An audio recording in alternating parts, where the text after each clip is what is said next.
Welcome to the deep dive. Today, we've really immersed ourselves in a pretty unique set of sources. They're all anchored by this 100-minute inspirational narrative, and it's all centered on a philosophical concept called the goodness of victory. Right, and this is an idea championed by founder Ash Mufareh, and it's really embodied by the entire ONPASSIVE ecosystem. So our mission today is to, extract the core operating system of this philosophy. Because from everything we've looked at, this idea of victory is, well, it's deliberately separated from the usual business metrics. You mean market conquest, profit maximization, that sort of thing? Exactly. It's focused on goodness, on trust, and on a pretty radical internal transformation. So this should be a shortcut for you to get well informed about a model that really challenges how digital businesses operate today. And what's so fascinating here is that we're not just looking at a company's structure. It feels more like we're analyzing a blueprint for a movement. A movement? How so? Well, the sources position the technology on passive, which is this whole suite of AI-powered tools, not just as a way to make money. They see it as a moral compass. A moral compass and a healing force, right? That was the term they used. Exactly, a healing force, which, sets an extremely high, almost idealistic standard for how to operate in a pretty cynical world. Okay, let's unpack that high standard then, because to understand the victory, we have to start where the source says it begins, which is internally. In the self. Right. The narrative stresses that this victory began in silence. It wasn't some big IPO or media blitz, it was personal. The key quote defines victory not by conquering others, but by, and this is specific, conquering doubt within yourself. And that just completely reframes the whole objective of winning, doesn't it? It forces a total paradigm shift. It does. And if you connect that to the bigger picture, the source teaches that the foundational currency needed to get this victory. Yeah. It's redefined completely. Ash taught that the greatest currency in life isn't money. It's trust. It's trust. But, and this is important, it's not just an abstract feeling. In this context, trust is a measurable asset. That's a key distinction because trust is so easily broken in the digital world. So if it's the currency, how did the source explain its mechanism? It's very specific. The source details 4 non-negotiable pillars that create and maintain this currency. These are goodness, honesty, generosity, and consistency. So not just boardroom buzzwords. Yeah, they're presented as operational requirements. The idea is that if the system is built on integrity, you don't need all that costly regulatory oversight. For it to work, every transaction, every single interaction has to reflect these values. And the consistency is what sustains the trust. That's the engine. So if you build your entire foundation on these non-monetary things, the source claims the energy that comes from that multiplies. It creates an unstoppable victory. But the measurement, the KPI, it shifts. The true measure of success isn't shareholder dividends. It's defined in lives uplifted, and that is a radical departure from how Silicon Valley usually keeps score. Precisely. And this is where the philosophy meets the practical reality of the tech. The sources call the ONPASSIVE ecosystem a sanctuary of purpose, where technology met humanity. Sanctuary of purpose. That's incredibly ambitious. It makes you wonder how that moral objective is actually, woven into the products. For you listening, OnPassive includes things like OConnect for communication, OWallet for finance. Right. So how did the material show this moral fabric working in those tools? We see it through guaranteed principles. For OConnect, it's about transparency and the integrity of communication. For OWallet, the core idea is fairness and empowerment. Meaning what exactly? Lower fees. It means the system is designed explicitly not to extract the maximum fee from a user, but to ensure transparent and equitable transactions. The goal is to empower the user, give them security, not just maximize the platform's revenue. And I assume that extends across the whole suite of tools. We saw references to Odit, OShop for e-commerce, OTracker. Absolutely. The source portrays these tools as the mechanisms for spreading the philosophy through daily action. They're like digital manifestations of that founding principle. If the software helps people collaborate, shares knowledge, charges fair rates, then it's living the philosophy. This brings us to something that seems like a contradiction. Their mission statement is, "We are in it to win it." Now, in any other context, that sounds like ruthless competition. Yes. Did the sources address that tension? They did, and they clarified it immediately. For them, winning is about collaboration. It's about universal growth, not crushing your rivals. The victory isn't over the market. It's over limiting beliefs like scarcity and zero-sum competition. So it's an internal victory, scaled up. Exactly. They say the focus has to stay on the human heartbeat behind the code, and they give a pretty profound warning. Technology without ethics is dangerous. This whole model is their way of preventing that danger by building ethics into the design from day one. So let's talk about the impact of that. As the ecosystem grew, the source says the impact went way beyond financial returns. It talks about a healing power. Yes, restoring dignity, emotional and spiritual restoration. But why was that healing even necessary? Where was the wound? The need came from this widespread disappointment with traditional models. The source points to entrepreneurs who felt exploited or blocked by high barriers to entry. They found hope here.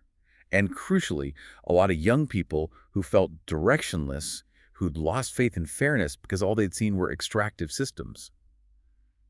They found purpose. It restored their belief that you could be ethical and successful at the same time. Mutually inclusive, yes. And this wasn't just in one place, was it? The sources show this radiating globally, from the US to India, communities in Kenya with a headquarters in Dubai. It seems to have a universal appeal. And the guiding principle for that expansion was, again, so simple. It was just do good and the world will follow your light. It's not about aggressive marketing. It's about creating something so beneficial that people are just drawn to it. What's fascinating is how that goodness then moves beyond the digital ecosystem. The source talks about a ripple effect in the real world. It does. Communities started organizing around shared growth, not just transactions. And founders, instead of adopting that, cutthroat tech mentality, were inspired to actually help others succeed, even potential rivals. They weren't just building users then. No, they were intentionally building believers. People who adopted this philosophy of collaboration as their own way of operating. The source even calls it a digital awakening led by compassion. Okay, let's shift focus to the leadership behind all this. The source spends a lot of time on Ash Mufareh's personal ethos. It says he chases impact, not titles or luxury. And he tries to lead by example. Humble, generous, visionary. This is probably the most radical break from modern corporate culture. How so? Because the central lesson on leadership here is that the greatest victory is mastery over ego. In an industry built on these huge, charismatic, often ego-driven founders, this is a direct contradiction. Did the source give a clear framework for that anti-ego leadership? It did. It gave the exact quote that anchors the whole thing. When ego dies, service begins. When service begins, victory blossoms.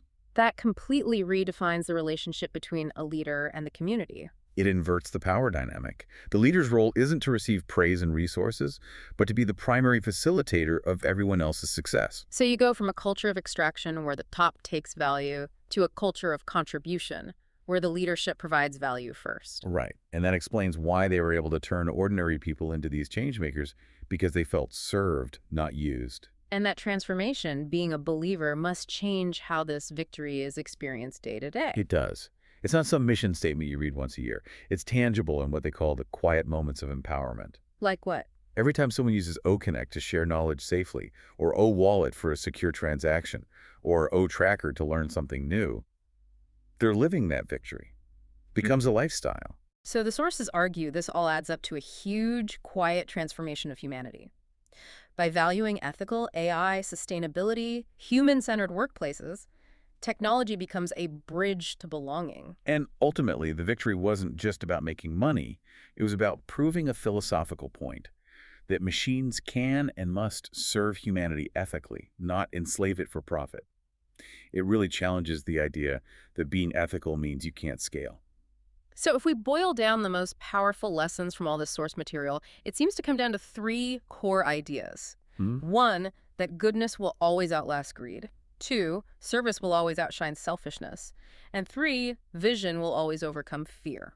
And I think this deep dive really shows you that this victory, as they define it, is about this profound inner and outer transformation. It's all ignited by integrity and a faith in a better way of doing things. It's a really compelling counter-narrative. So what does all this mean for you, the listener? If victory is truly defined by conquering internal doubt and practicing service over self, we invite you to consider this question as you move forward. What single small act of goodness, based on honesty and genuine generosity, could you implement in your daily life starting right now to begin living that personal victory today? That's a powerful invitation to action right from the source material. And remember the final concept that drives this whole philosophy. Our victory is your victory. Our goodness is your gift to the world.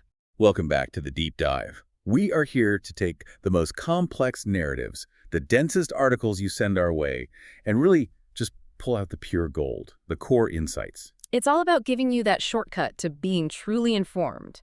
And today, well, today we're tackling something a little different for us. Yeah, this one is pretty unique. Our source material isn't, a financial report or a dense white paper. Not at all. It's a 100-minute inspirational narrative. It's all about the philosophy behind the ONPASSIVE ecosystem and its founder, Ash Mufareh. The title is The Goodness of Victory. Exactly. So think less corporate briefing and much more. Well, a declaration of values. It lays out this framework for success that feels completely different from the usual competitive metrics we spend so much time analyzing. And that's our mission for this deep dive. We want to extract those core philosophical nuggets. We need to get a handle on what goodness and victory actually mean in this specific context. And beyond just defining them, we need to understand the really ambitious claim here, that these principles aren't just, slogans on a wall. Right. The claim is that they are the actual structural foundation of a global technology company. We're going beyond the code and the AI to look at the moral architecture that supposedly directs it all. And it sets that tone right away. We're starting with a foundational statement from Ash Mufareh himself. And it's a big one. Victory is not about conquering others.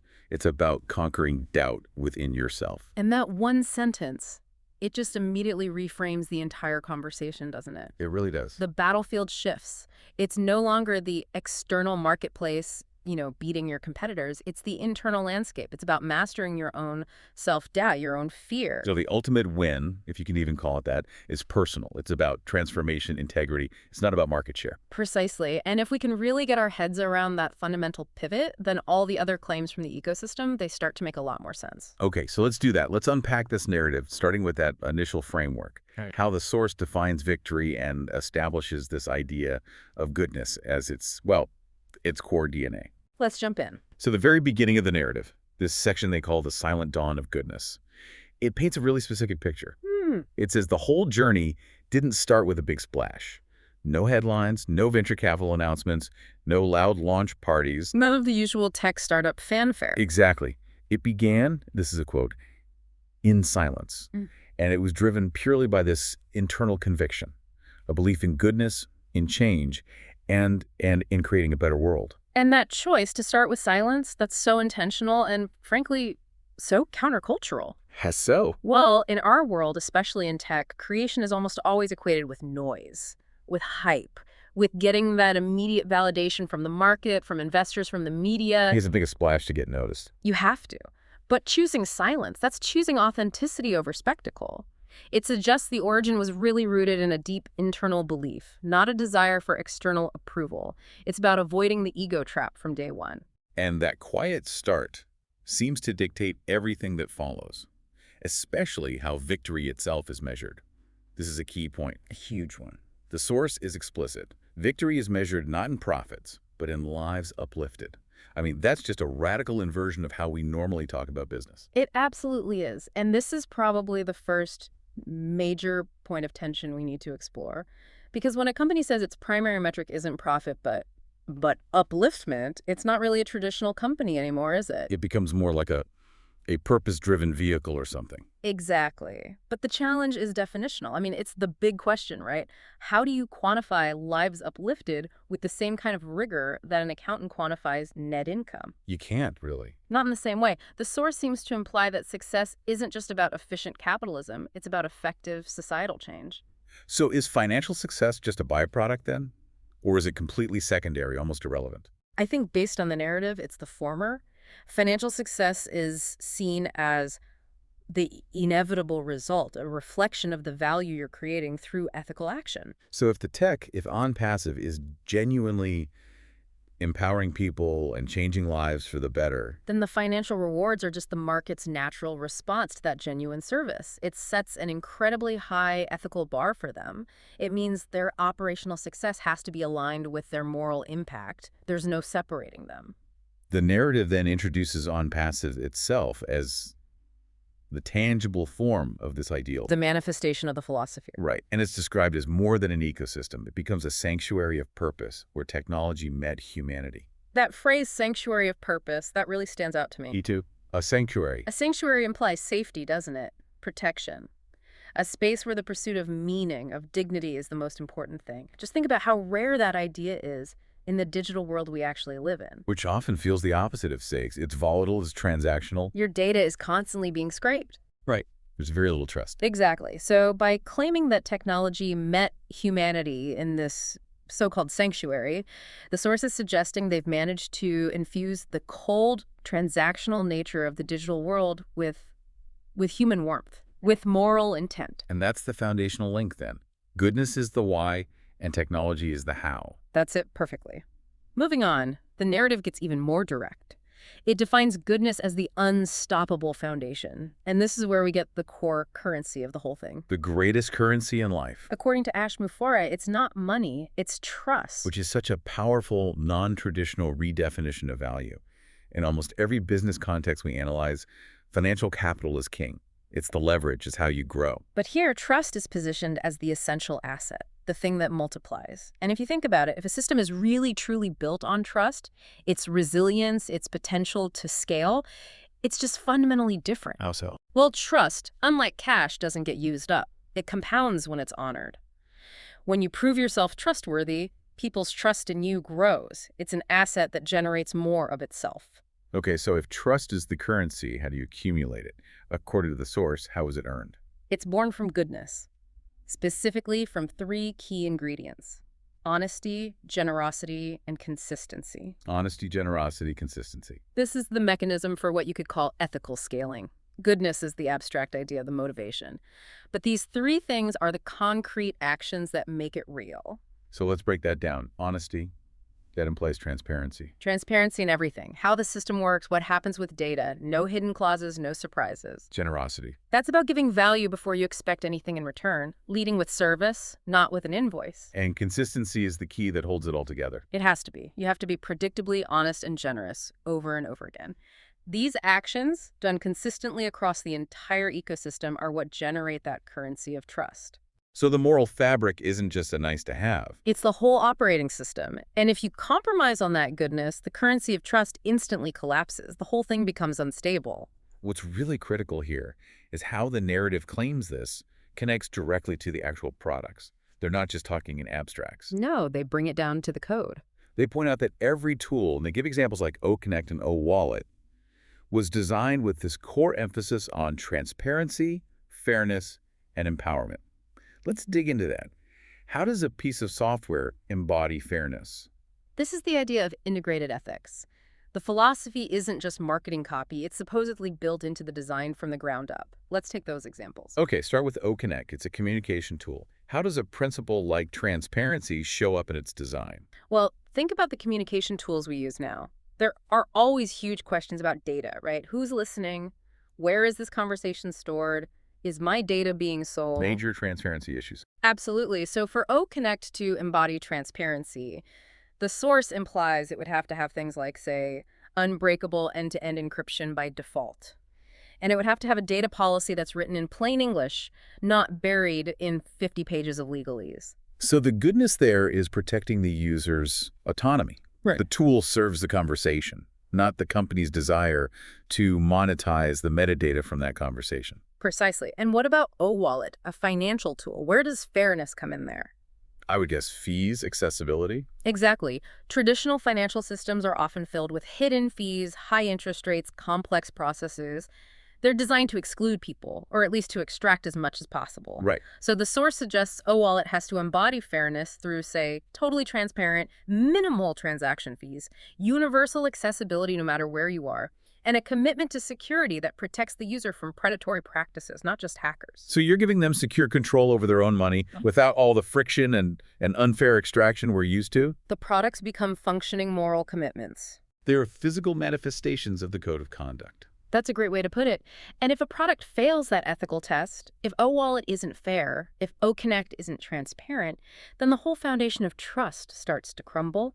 The functionality and the philosophy are inseparable. And this all leads to the final claim of this section, the multiplier effect. The idea that when a company builds with goodness at its core, it creates an energy that multiplies, leading to an unstoppable victory.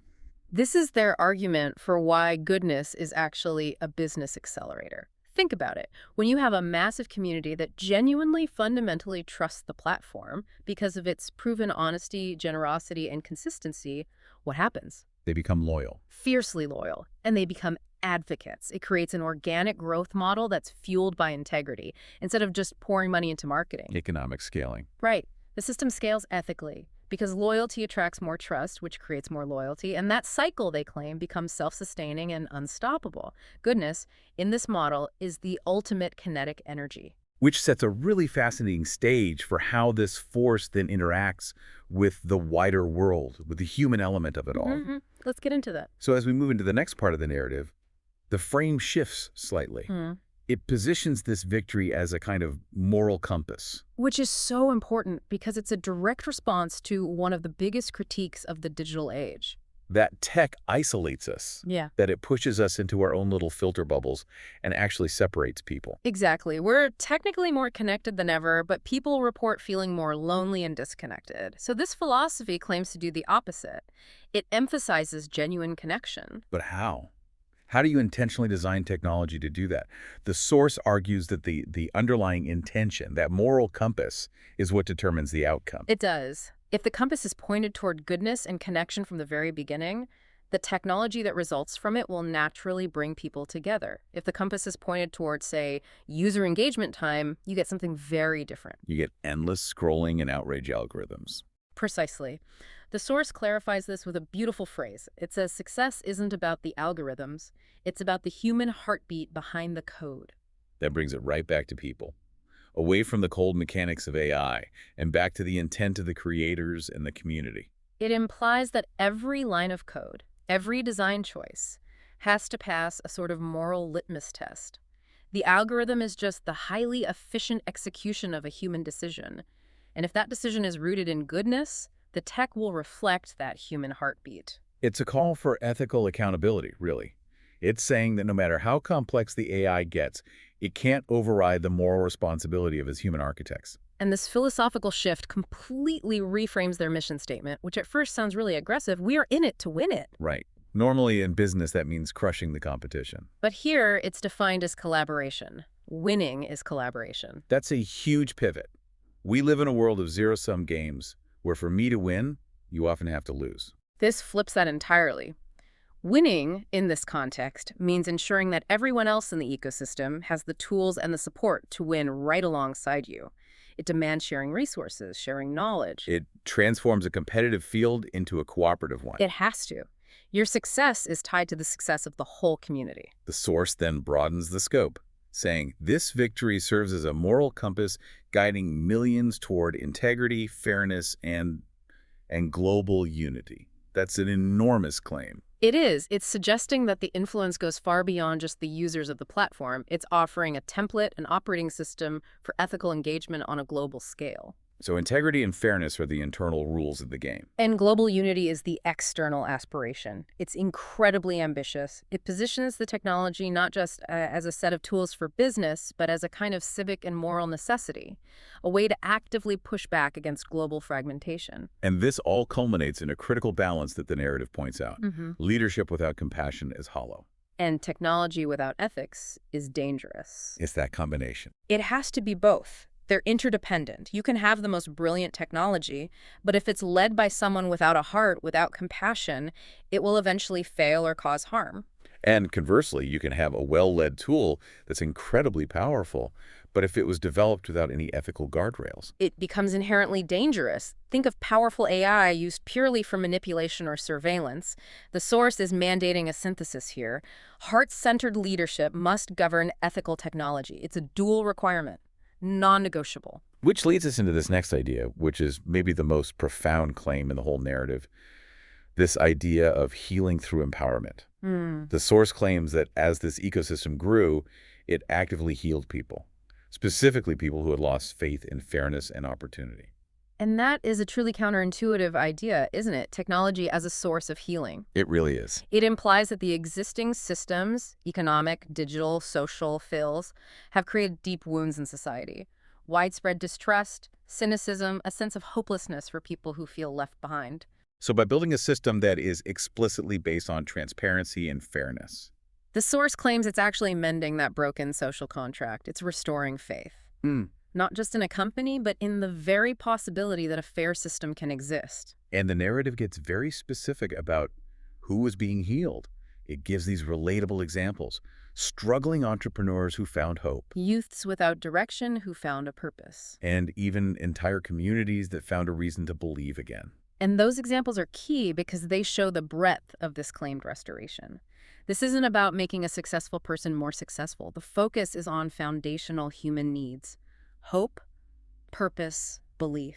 It brings it back to that lives uplifted metric. It does. It shows the mission is aimed at those who are marginalized or disenfranchised. It suggests the wounds from the old systems were emotional and psychological, and that the ethical structure of this new system provided the security needed to rebuild.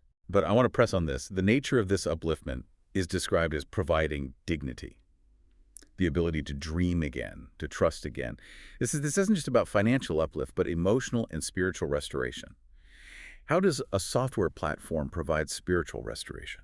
I think we have to understand spiritual here, not in a strictly religious sense, but as the restoration of self-worth, of human agency. Okay. When you constantly interact with systems that are opaque, that feel rigged, that are extractive, it damages your sense of self. You start to believe you can't win, that you can't get ahead. You lose the capacity to dream. It grinds you down. It grinds you down. So by providing tools that are fair, predictable, and transparent, and by extension providing some financial security, the system is said to remove that crushing anxiety. It gives a person the mental and emotional space to regain their confidence, to trust others, and most importantly, to trust themselves again. That's the restoration of dignity. It's the repair of self-worth that was damaged by 1,000 systemic disappointments. So if the foundation is trust, and the outcome is this deep human restoration, the next logical question is, how did this scale? How did it go from an internal philosophy to a global present? Right. How did this goodness start to radiate worldwide? So going into that third section, the source details the global spread. It shows this idea radiating out from the United States to huge, diverse markets: India, Kenya, Dubai. And it's important that it's positioned that way, not as a market entry strategy, but as a diffusion of light, a radiating influence. The language is very intentional. There's no talk of market penetration or customer acquisition cost. None of that. It suggests that the philosophy itself is the product and that it's universally attractive because the desire for fairness and goodness transcends cultural barriers. For places like India or Kenya, where trust in digital systems can be low because of past experiences, a platform that leads with honesty would have a very strong appeal. And Ash's principle for this global reach is so simple, it's almost utopian. Do good and the world will follow your light. It's a stark contrast to the complex, often aggressive geopolitical strategies that big tech companies usually use to expand. It really is. That principle assumes that there is a fundamental shared human desire for ethical systems. It suggests that if the product and the intent are genuinely good, if the system is truly non-extractive and empowering, it will naturally bypass the cynicism and resistance that usually meets foreign profit-driven companies. The light in this case is the transparency. That's its own invitation. And the result, according to the narrative, is that ONPASSIVE becomes a global classroom of goodness.